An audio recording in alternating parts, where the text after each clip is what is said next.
السلام عليكم. بسم الله الرحمن الرحيم. اللهم صل على محمد وآل محمد وعجل فرجهم ولن أعدائهم أجمعين. اليوم انتهت مهلة 3 أيام في التحدي الذي أطلقته لمزور الإيميلات. لمن لا يعلم، هذا الشخص اتهمني على المباشر وأمام أتباعه وقال أني أسب وأطعن في عرض عائشة، فخرجت في مقطع وتحديته أن يخرج لي أين سببت عائشة وطعنت في عرضها بدون أن أقيم الدليل من كتبه، فعجز أن يأتي بهذا الفيديو لي وأنا أسب وأطعن في عرض عائشة بدون دليل، وحاول محاولة فاشلة للهروب إلى الأمام، وقال لي بالنص: لما أنت بتجيب أن عائشة آذت النبي في مسألة العسل، تروح رايح على آية وتقول إن الذين يؤذون الله ورسوله لعنهم الله في الدنيا والآخرة وتجعلها ملعونة. كده أنت ثبتها ولا ما ثبتهاش؟ كده أنت استعملت الدليل. هذا نص كلامه. يعني هذا المسكين جاء يكحلها عماها. ما هو التحدي الذي تحديته أنا؟ أن يأتيني بدليل أني أسب وأطعن في عرض عائشة بدون أن أقيم الدليل من كتبه. هل جاء بهذا الفيديو لي؟ الجواب كلا، بل فضح نفسه بنفسه، لأنه بنفسه اعترف أني أقيم الدليل من كتبه، بل ومن أصح كتبه وهو البخاري، ثم أقيم الدليل من كتاب الله. فهذا المزور قال أني أقول أن عائشة كانت تؤذي رسول الله في صحيح البخاري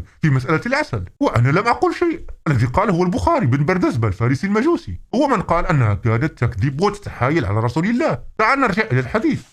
فتح الباري بشرح صحيح البخاري بن حجر العسقلاني الجزء 10.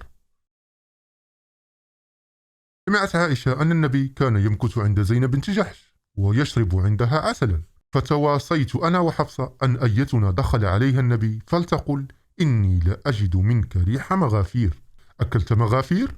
فدخل على إحداهما فقالت له ذلك، فقال: لا بأس، شربت عسلا عند زينب بنت جحش ولن أعود له. فنزلت: يا أيها النبي لما تحرم ما أحل الله لك، إلى إن تتوب إلى الله، لعائشة وحفصة. قالت عائشة: كان رسول الله يحب العسل والحلوى، وكان إذا انصرف من العصر دخل على نسائه فيدن من إحداهن، فدخل على حفصة بنت عمر فاحتبس أكثر ما كان يحتبس، فغرت فسألت عن ذلك، فقيل لي: أهدت لها امرأة من قومها عكة عسل، فسقت النبي منه شربة. فقلت: أما والله لنحتالن له. عائشة تقسم بالله وتقول: والله لنحتالن له، احتيال. فقلت لسودة بنت زمعة: إنه سيدن منك، فإذا دنا منك فقولي: أكلت مغافير. عائشة تعلم سودة كيف تكذب على النبي وتقول: أكلت مغافير، فإنه سيقول لك: لا، لأن رسول الله بالفعل لم يأكل مغافير بل أكل عسل. فقولي له: ما هذه الريح التي أجد منك، يعني اكذبي عليه وقولي له: ما هذه الريح التي أجد منك، فإنه سيقول لك: سقتني حفصة شربة عسل. فقولي له: جرست نحله العرفط. ما معنى العرفط والمغافير؟ إليكم الجواب. قوله: إني لأجد منك ريح مغافير، أكلت مغافير، والمغفور صمغ حلو له رائحة كريهة.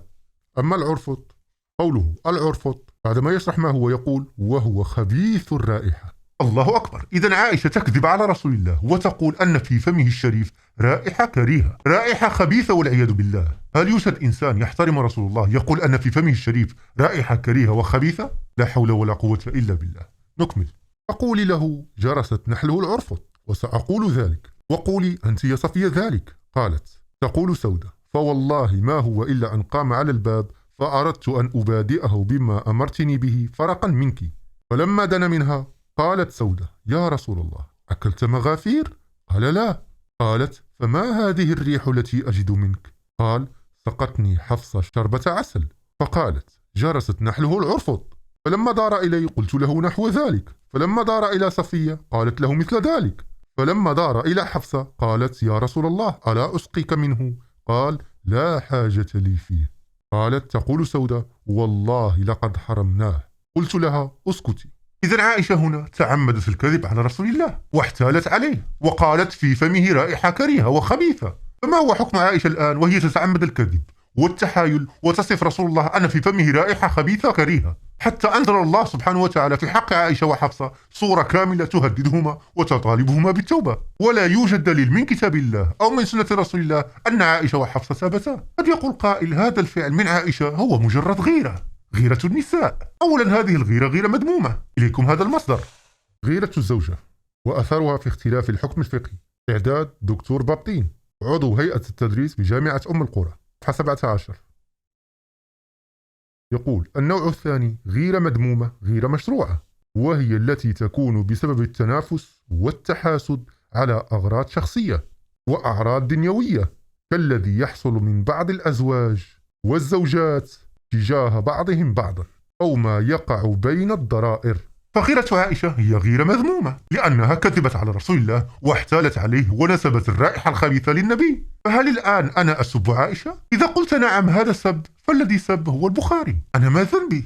أنا هنا أقرأ ما في كتبكم. هب أن هذا الدليل فعلا يعتبر سب في عائشة، ثم ماذا؟ هل سببتها بدون دليل؟ أبدا والله، بل أقمت الدليل. إذا عائشة ستكون مستحقة للعن والسب والدليل من كتبكم، وليس سب عن هوى. فأنت لم تأتي بشيء. أنا كنت أنتظر منك أن تخرج لي أين سببت عائشة وطعنت في عرضها بدون دليل. أما إذا أقمت الدليل فهذا حتى وإن كان سبا فسيكون سب مستحق وبالدليل من كتبك. فعليك أنت أن تثبت أن هذا ليس سبا في عائشة وتبرئها من هذا الفعل. أما إذا ثبت أن عائشة كانت تكذب وتؤذي وتتحايل على النبي، فعائشة هنا تستحق السب والطعن واللعن وكل ما تريد، لأن الله سبحانه وتعالى هو من لعنها في كتابه لأنها آذت رسول الله. فسب هنا لعائشة سيكون سبا مستحقا وليس سبا بدون دليل، إن كان هذا أصلا يسمى سبا. فأنت افهم تحدي ثم تكلم يا مزور، فأنا لا أتكلم روسي. قلت لك وتحديتك أن تخرج لي أين سببت عائشة وطعنت في عرضها بدون دليل من كتبك. فعجزت أن تأتي بدليل أني أطعن في عرض عائشة، فلم تجد، بل وأخرجت أني أسبها على حد زعمك بالدليل من كتبك ومن كتاب الله. الحمد لله الذي أخزاك أمام أتباعك وأثبت لهم أني إذا سببت على حد زعمك فسبه هو بالدليل والحمد لله. فأنتم مثل الببغاء دائما ترددون أن الشيعة يسبون عائشة، ومن يسمعكم يظن أن الشيعي يجلس في بيته ويبدأ بسب عائشة بدون دليل.